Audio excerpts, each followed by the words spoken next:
Everyone, আজি আমি বনাব গৈ আছোঁ মটন।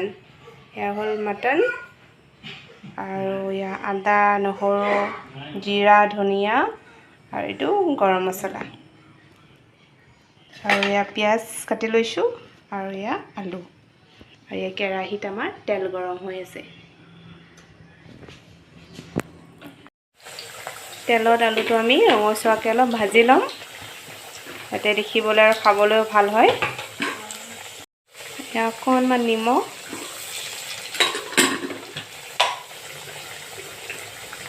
আৰু অকণমান হালধি ছটিয়াই লৈছোঁ। এয়া তেলত আমি পাঁচফোৰণ দিলোঁ, শুকান জলকীয়া,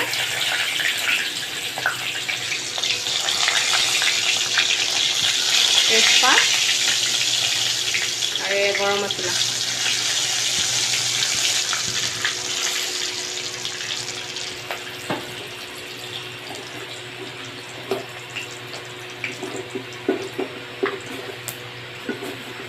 অকণমান চেনি দি ল'ব। এয়া পিঁয়াজ দিলোঁ, এতিয়া এইখিনি আমি ৰঙচুৱা হোৱালৈকে ভাজি ল'ম।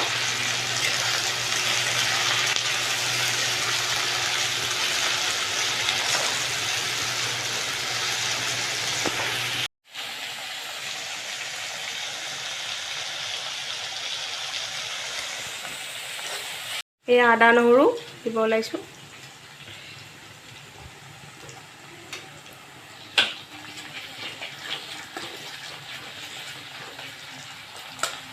এইটো ভালকৈ ফ্ৰাই কৰি ল'ম যাতে কেঁচা গোন্ধটো নোহোৱা হয়।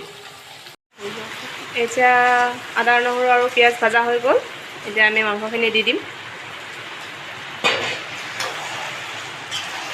আমাৰ ইয়াতে ½ কেজি মটন আছে, আপোনালোকে নিজৰ জোখত মিলাই ল'ব।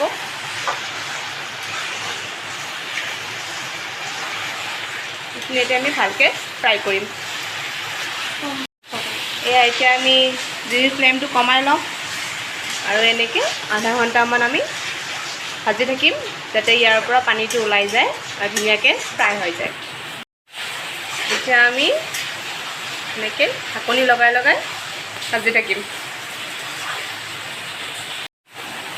কাশ্মীৰী ৰেড চিলি পাউডাৰ দিবলৈ আহিছোঁ, ½ টেবুল স্পুন দি দিব। অলৰেডি আমি অকণমান জিৰা আৰু হালধি দি মেৰিনেট কৰি থৈ দিছিলোঁ আধা ঘণ্টামান, আৰু এতিয়া আমি বটি লোৱা জিৰা আৰু ধনিয়া দিব ওলাইছোঁ।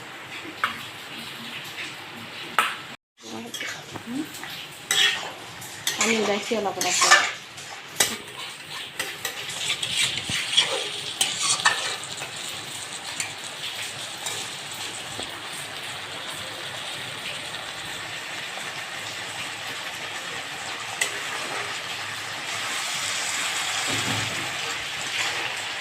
এয়া অকণমান পানী ওলাব ষ্টাৰ্ট কৰিছে। এতিয়া আমি ঢাকনি লগাই দিম আৰু এনেকৈ আমি আধা ঘণ্টামান ফ্ৰাই কৰি ল'ম যাতে মটনটো ভালকৈ সিজি যায়। এয়া ঢাকনি লগাই দিলোঁ।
মাংস ভাজি ভাজি আমাৰ তেল ওলাই গৈছে, এয়া চাই লওক। আৰু আমি সাধাৰণতে কুকাৰত নিদিওঁৱেই, ভাজি পেলাই আমি মাটনটো বইল কৰি লৈ ধুনীয়াকৈ তাৰপাছত পানী দিম। মানে আধা ঘণ্টা প্ৰায় ফ্ৰাই কৰা হৈ গ'ল, আৰু অলপ টাইম লাগিব।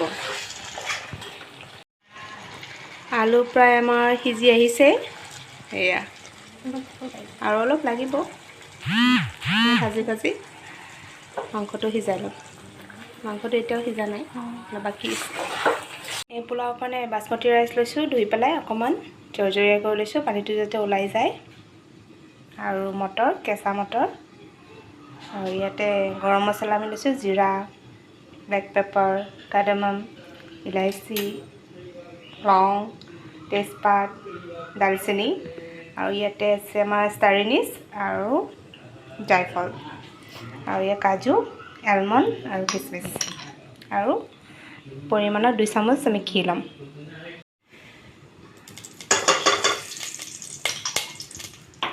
ঘি 2 চামুচ লৈ লৈছোঁ, আৰু লগতে অকণমান তেল। আমি ৰিফাইন অইল ইউজ কৰিছোঁ, আপোনালোকৰ সুবিধা অনুযায়ী ইউজ কৰিব পাৰিব, যি তেল ইউজ কৰে। এয়া মাংসটো আমি অকণমান পানী দি এতিয়া ভাজি আছোঁ, ঢাকন লগাই লগাই, যে মাটনটো ভালকৈ সিজি যায়। এতিয়া কালাৰ আহিবলৈ ষ্টাৰ্ট কৰিছে। এয়া গৰম পানী দিছোঁ দেই, পানী দি এতিয়া আমি ভাজি আছোঁ। এয়া আলু সিজিলে আমাৰ মাংস সিজিব প্ৰায়, আৰু অকণমান সময় লাগিব।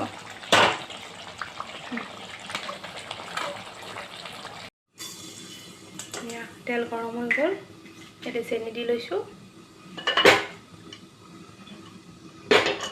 কেৰামেলাইজ হৈছে আৰু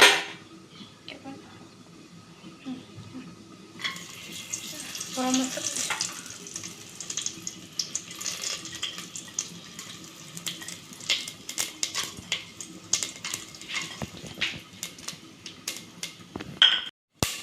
এয়া ফ্ৰাই হৈ গৈছে। কাজু, এলমণ্ড আৰু কিচমিচ দি অকণমান ভাজি ল'ম। অলপ ফ্ৰাই হৈ গ'ল, এতিয়া পিঁয়াজ দিম।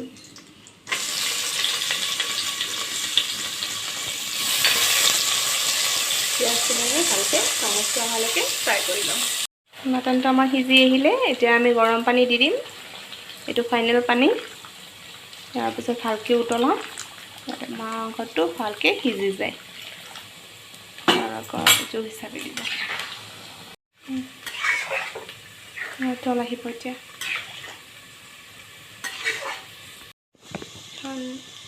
পিঁয়াজখিনি প্ৰায় হৈয়ে গ'ল ফ্ৰাই কৰা, এতিয়া মটৰ দিছোঁ। মটৰখিনি দি আৰু বেছি সময় ভাজিব নালাগে, তাৰপিছত আমি চাউলটো দি দিম। দি দিছোঁ গোন্ধটোৰ কাৰণে।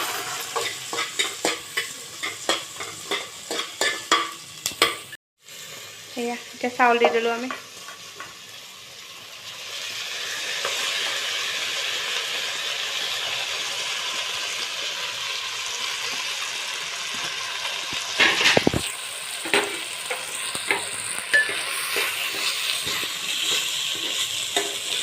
ভালকৈ লৰাই দিব, আৰু যাতে চাউলটো ভাঙি নাযায়।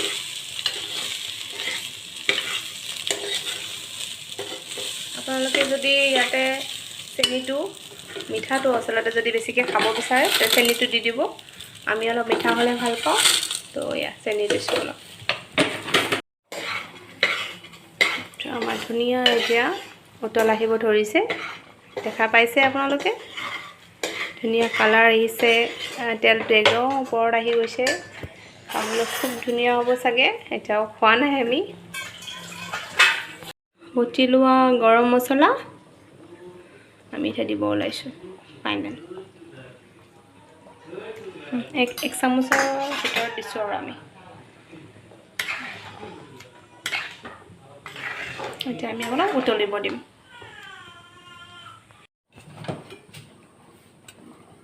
গৰম পানী দি দিলোঁ, অকণমান নিমখ সোৱাদ অনুসৰি, আৰু এতিয়া ভালকৈ লৰাই দিম।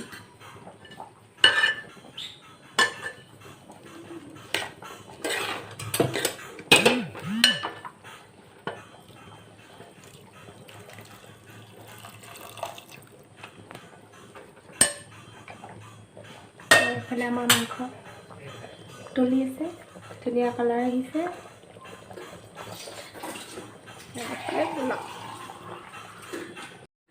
পানী দিলোঁ আমি ধুনীয়াকৈ, এটা উবল আহিব ধৰিছে। এতিয়া ঢাকনি লগাই দিম আৰু এটা হুইচেল অহালৈকে আমাৰ পোলাও ৰেডি হৈ যাব।